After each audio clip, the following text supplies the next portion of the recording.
Hindi po ako po ang maglilid sa prayer. Dapat po si Ate B po ata ang lead ngayon. Yun nga lang po ay ang schedule po ng work niya ngayon ay panggabi. Kaya nagpapaalam po siya kanina na hindi muna siya makaka-attend. Ngayon po kasing sunod-sunod na 4 na araw ay panggabi po ang trabaho. Kaya sige po, tayo po ay magsisimula na sa gabing ito. Tayo po muna ay manalangin. Panginoon, pinupuri at pinapasalamatan ka namin, O Diyos. Salamat po sa buhay at kalakasan na patuloy mong ipinagkakaloob sa amin. Salamat po, O Diyos, sa maghapong ito na ipinagkaloob mo sa amin. Salamat po sa katagumpayan, sa pag-iingat mo, sa kalakasang tinatanggap namin, O Diyos. Salamat po sa bawat araw at salamat po, Panginoon, na sa pagkakataong ito na makakapag-aral ulit kami ng inyo pong mga salita. Panginoon, wala pong ibang maitaas, madakila, mapapurihan sa aming buhay kung hindi ikaw. At ganoon din po ay ikaw po yung magpaunawa sa amin ng mga salita mo. Ikaw po ang bigay ng kapahayagan at aral na dapat naming tanggapin na maisabuhay namin at magamit namin sa bawat araw. Panginoon, patawarin niyo po kami sa mga pagkakasala, pagkukulang namin at tulungan niyo po kami maging karapat-dapat, kalugod-lugod sa inyong harapan. Ikaw po ang maglinis ng banal mong dugo sa aming mga buhay. Salamat po. Ito po ang aming samo at dalangin sa pangalan ni Jesus. Amen. And sige po, yung akin po muna ay sa aklat po ng Exodus chapter 20 verse 30. Ang sabi po dito, basahin ko po. Kailangan ipatayo mo ang toldang sambahan ayon sa planong sinabi ko sa iyo dito sa bundok. Yan po, salamat po sa Panginoon. Kausap ng Panginoon si Moises at binibigyan niya ito ng instruction. At ang sabi ng Panginoon doon, ayon sa plano na sinabi ng Diyos. Ano po, kung atin po siyang isasalin sa ibang word, sa ibang term, pwede natin sabihin na the perfect will of God. Ano po yung ganap na kalooban ng Panginoon, dahil yun yung gusto ng Panginoon sa ating buhay. Yung ang sabi nga dito, ipatayo, kumbaga ma-establish. Ganun din po yung gusto ng Panginoon sa buhay natin, na ma-establish kung ano yung kalooban ng Panginoon. Yung hindi basta-basta lang, yung planado at sigurado na buhay sa Panginoon. Kaya nga po, itiwala natin yung buhay na meron tayo sa Panginoon, dahil walang ibang pinagmulan yung buhay na meron tayo ngayon, kundi ang Panginoon lang. Kaya ang sabi ng Panginoon doon, di ba sabi po doon, ipatayo mo ang toldang sambahan ayon sa plano na sinabi ko sa iyo. At ganoon din ng mga nakaraang araw, sundin mong mabuti ang planong ipinakita ko sa iyo sa bundok. Sabi sa Exodus 25:40. Ano po, at sabi rin sa Exodus 24:3, lahat ng iniutos ni Yahweh ay sinabi ni Moises sa mga Israelita. Ang mga ito ay sabay-sabay sumagot na, lahat ng iniutos ni Yahweh ay susundin namin. Ano po, kumbaga, so sunod-sunod na chapter, pinapakita doon kung paano talagang gusto ng Panginoon tayong masunod sa Kanya, kung gaano ka-as-is, gaano kalinis, kung paano talaga tayong susunod sa Panginoon. At ang gusto talaga ng Panginoon ay yung lubusang pagsunod. Yung lahat talaga ay susundin, hindi yung kung ano lang, hindi yung kaya mo lang, hindi yung madali lang. Ano po? Amen. Hindi lahat ng nais ng Panginoon. Kaya tulungan po tayo ng Panginoon, lagi tayong makasunod sa kalooban ng Diyos sa ating buhay, sa bawat araw, sa lahat ng ating ginagawa. Kaya sa Panginoon po ang pinakamataas na papuri at pasasalamat. At ang sumunod naman pong magbabahagi ay si Sis Kiax.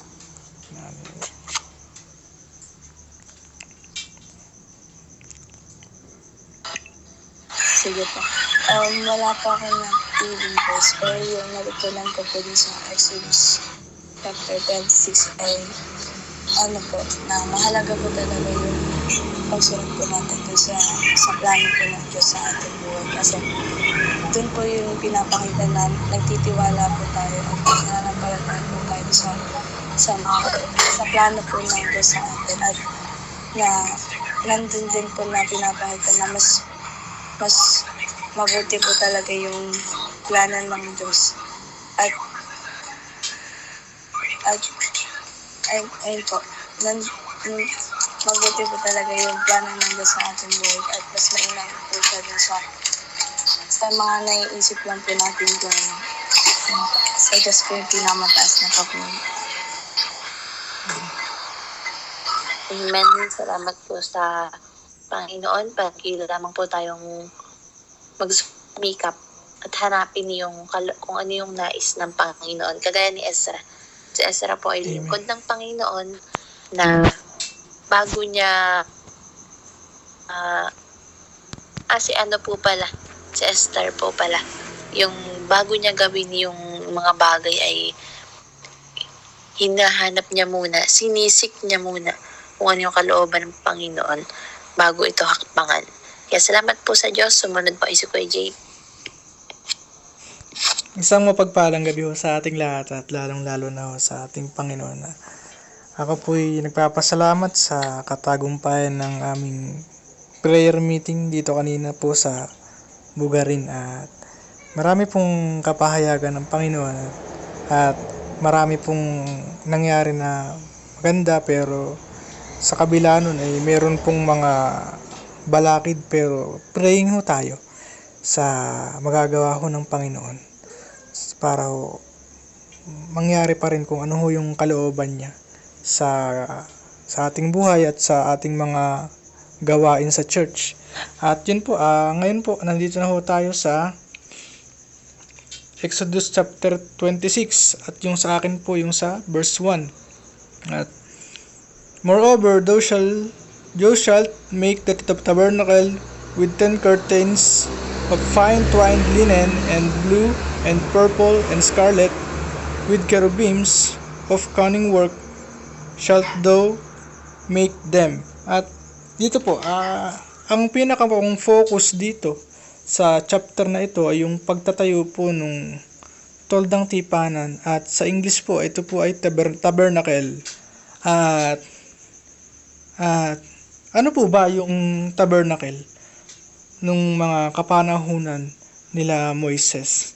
Na ito po, ayon po dito sa Exodus chapter 25 verse 8, and let them make me a sanctuary that I may dwell among them. So ayon ho dito, yung ang tabernakulo ho, ang tabernacle ay nagsilbing sanctuary ho ng Panginoon na ginawa ho ng mga Israelita para doon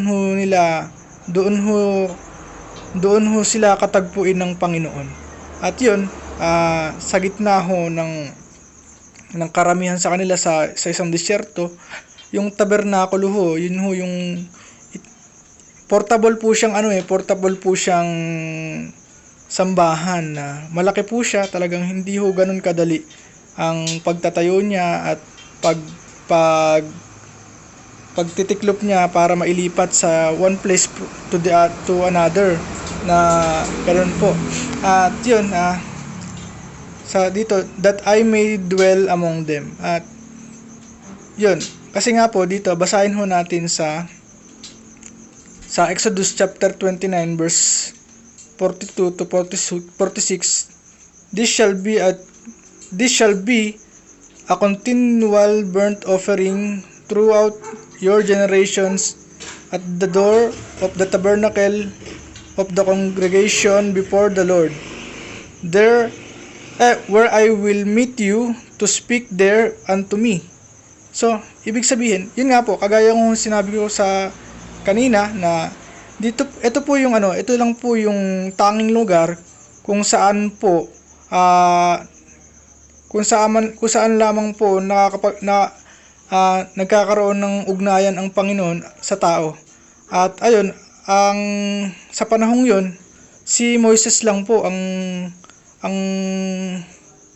ang nakakapasok sa pinakang gitna nung tabernakulo. At ano nga po ba yung pinakang gitna? Yun po yung parang yung nakalimutan ko po. At basta po doon na doon lang po siya nakakapasok. At yun, yung mga kapahayagan ho ng Panginoon kay Moses ay ibinabahagi niya ho sa lahat po ng mga Israelita. At unang-una ho, binahabahagi niya sa mga elder, yan kagaya nga ho nila Josue, nila Aaron na ganun po. At and there I will meet with the children of Israel, and the tabernacle shall be sanctified by my glory. And I will sanctify the tabernacle of the congregation and the altar. I will sanctify also both Aaron and his sons to minister to me in the priest's office. At ayun, na talagang ganun nga, na talagang papakabanalin niya ho yung pinakang mismong toldang tipanang iyon, na talagang itinuturing ho ng Panginoon na banal po yung lugar na iyon, na wala hong may kakayanan na para dungisan yung lugar na iyon, na and I will sanctify the congregation in the altar. At ayun, and I will dwell among the children of Israel and will be their God, and they shall know that I am the Lord, that their God, that brought them forth out of the land of Egypt, that I may dwell among them. I am the Lord, their God. So kung mapapansin ho natin, yung tabernacle ay wala na ho ngayon sa kasalukuyan. Ni minsan ho ay hindi na ho siya nabanggit sa New Testament. Kasi po sa kapahayagan ho ng Panginoon sa atin, ang tabernacle po ay nasa sa atin na ho yun. So ibig sabihin nun, di ba, kagaya nga ho nung kanina, and sa Exodus chapter 25 verse 8, and let them make me a sanctuary that I may dwell among them. No? That I may dwell among them. Di ba nga po, dahil po sa ginawa ho ng ating Panginoon sa kanyang pagtutubos sa ating mga kasalanan sa pamamagitan ng kanyang pagkakapako sa krus, pagkamatay at muling pagkabuhay, ayun, nasa katuparan ho ng Panginoon yung pagtutubos sa ating kasalanan. At simula ho nun, dahil ho sa tulong ng banal na Espiritu, ay ayun, ang ating Panginoong Hesukristo ay sa ating puso na yun na po ang doon na po talaga dapat maglagay ho tayo ng puwang sa ating puso, kung saan doon ho mananahan ang ating Panginoon, ang ating Diyos. At kaya dapat po talaga lagi ho nating sikapin na mas lumalim pa ho sa ating pagkakilala sa Panginoon, at sa ating paglalim sa ating pagkakilala sa Panginoon ay nakakatulong ho yun para mas madali ho nating maisakatuparan kung ano po yung kalooban sa atin ng Panginoon, at natutulungan ho niya tayo na para makapamuhay tayo ng may kabanalan. Kasi nga po dito po sa Exodus chapter 29 verse 44, and I will sanctify the tabernacle of congregation and the altar. I will sanctify also both Aaron and his sons to minister to me and in the priest's office. At ayun, so ganun din ho yung plano ng ating Panginoon sa atin, na talagang kaya nga po kagaya nga ho di ba, nung unang panahon, ang nagsusunog ho ang mga tao ng mga tupa, ng mga baka, para po ialay sa Panginoon, para maging offering para sa ikatutubos ho ng kanilang para ho sa ikapapatawad ng kanilang mga kasalanan. At ayun po, at basahin ko ulit sa 42, this shall be a continual burnt offering throughout your generations at the door of the tabernacle of the congregation before the Lord. At ayun, 'di ba? Kung babasahin ho natin yung sa mga susunod na dito po sa Exodus chapter 29 na araw-araw ho ang bawat isa sa mga Israelita ay nagsusunog ho ng tupa na ang edad ay isang taong gulang na ganon. Isa sa umaga at isa sa gabi.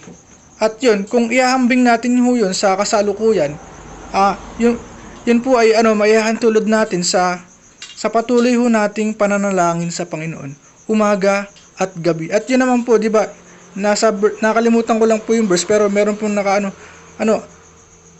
araw at gabi ay pagbulayan natin ho yung salita ng Diyos. At yun, sa ating paglapit sa Panginoon, napakahalaga ho nung repentance, na sa tuwing lalapit ho tayo sa Panginoon, lagi ho tayong magrepent sa Panginoon. Kung ano po yung pagkakasala natin na mga nagawa, yung ating mga pagkukulang, ay atin hong patuloy na hingin sa ating Panginoon. At ayun, kaya yun.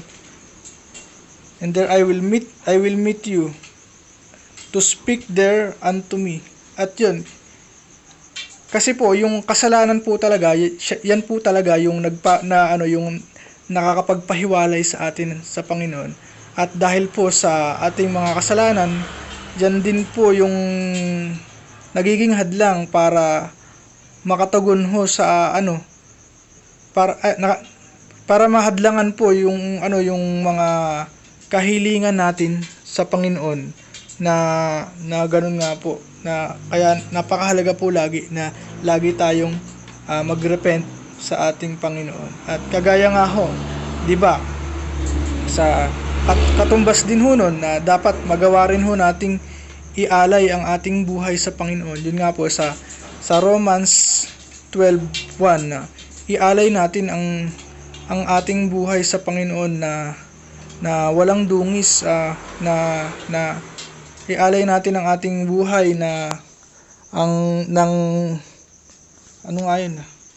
basahin ho natin, sorry po.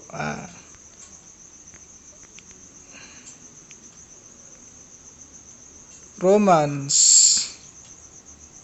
12:1.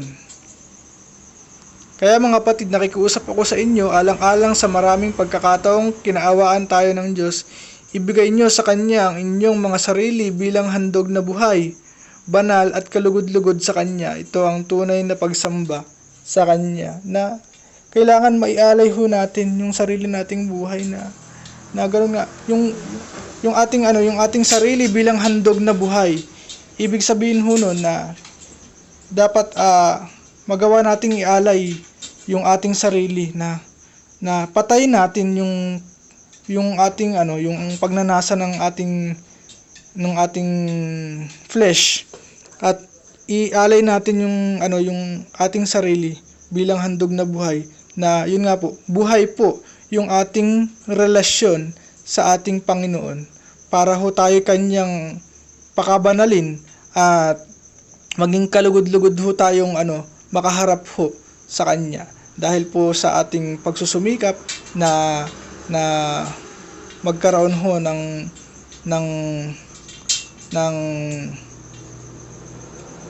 mas maayos na buhay habang naririto po tayo sa sanlibutan, na maging po tayo, makita po ng lahat ho ng nakapaligid sa atin yung bunga ng banal na Espiritu.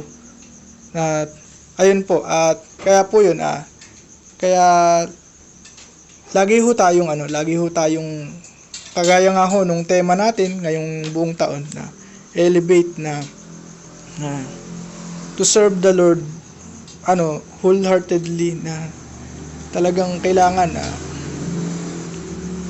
gawin natin lahat po ng magagawa natin para sa ating Panginoon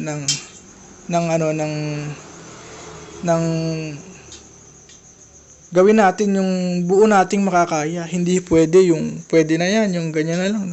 Lagi nating lagi tayong sambahin natin yung Panginoon natin. Paglingkuran natin ng Panginoon natin ng with excellency na sa araw-araw natin ginagawa. Kailangan pakanasain natin na dapat maging kailangan mas maganda yung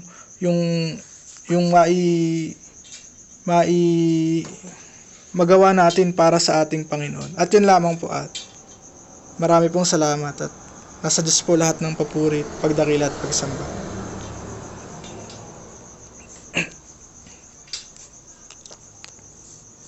Amen. Salamat po sa Panginoon. Ano po sabi nga po dito, tabernacle portrayed a place where God and a man would meet, kung saan nagtatagpo ang tao at ang Panginoon. Ano po, at ang sabi rin po dito, ang tabernacle ay siya yung dwelling. Kumbaga, the portable sanctuary constructed by Moses as a place of worship, lugar kung saan sumasamba at naglilingkod sa Panginoon. Po. Kaya salamat po sa Panginoon, tulungan po tayo ng Panginoon na saan man tayong lugar, ano man yung panahon, nakakapanambahan tayo sa Panginoon kasi yun naman yung pinakamahalaga. Kaya purihin po ang Panginoon. Salamat po sa mga salitang na ibahagi. At may nais pa po ba na magbalik ng papuri at pasasalamat sa Panginoon? Mayroon po pala akong nakalimutang idagdag. Yun nga pong tabernacle ay yun po rin yung yung nagpapaalala sa atin na kailangan po nating yung tabernacle din ho kasi yun po yung sumisimbolo ho sa mga church natin na gano'n, na halimbawa sa mga Bible study na gano'n po, na pahalagahan ho natin yung mga yung mga pagtitipon, na lalong-lalo na po tuwing linggo, na yun po, na yung napakahalaga po na dapat po nagtitipon-tipon po ang lahat ng Kristiyano para po sambahin ho ang ating Panginoon. At yun lamang po. Sige po, salamat po sa karagdagang naibahagi. At ngayon naman po ay tawagan ko po si Siski X para pangunahan po tayo sa closing prayer.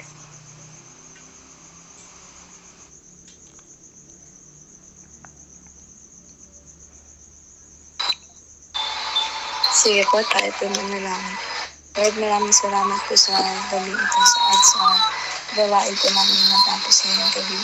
Maraming salamat din Lord sa mga salita po na ibahagi at na Lord, lahat po na aming narinig at nasabi po ay patuloy na maging kalakasan po ng spiritual at hingin ko Lord ng patuloy na paggawa po sa amin at ingatan niyo din po kami sa bawat araw po sa lahat po na aming gagawin kami. Yung plano niyo po yung magsunod sa aming buhay at dahil din din po ako na bigyan niyo po kami ng maayos na pahinga po para sa araw ng bukas at babalik po kami sa aming devotion na may lakas po at